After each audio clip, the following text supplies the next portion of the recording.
how does stamp duty affect you as a purchaser? What impact is housing affordability having on buyers? Is owning a home still the great Australian dream? These are just some of the things Richardson and Wrench explored in their 2016 real estate survey, and we're here to look at some of the hot topics you are talking about. Today we're talking about the effects property prices may have on your lifestyle. When it comes to buying a property, affordability is a big issue. So how motivated are we to get onto the property ladder, and what sacrifices are we willing to make to achieve the dream of owning our own home? 60% of people surveyed said they'd sacrifice luxuries such as holidays, eating out and material purchases to save up for the deposit on a home.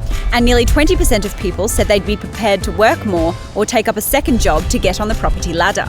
And having worked harder or sacrificed luxuries, 94% of the survey participants said they'd rather buy an unremarkable property in a good location than an amazing property in an undesirable one.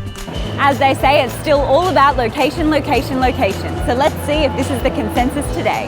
I'd rather get the undesirable property in a better location, and then you can always renovate your property, when you've saved up a bit more money. Have rich parents, get your first deposit, get your first foot in the door, eat baked beans for 3 years, and really, it's tough. I don't know how people do it. I mean, I'm nearly 50, so I was lucky, I got in the early 90s, but how do people do it in 2016, 17?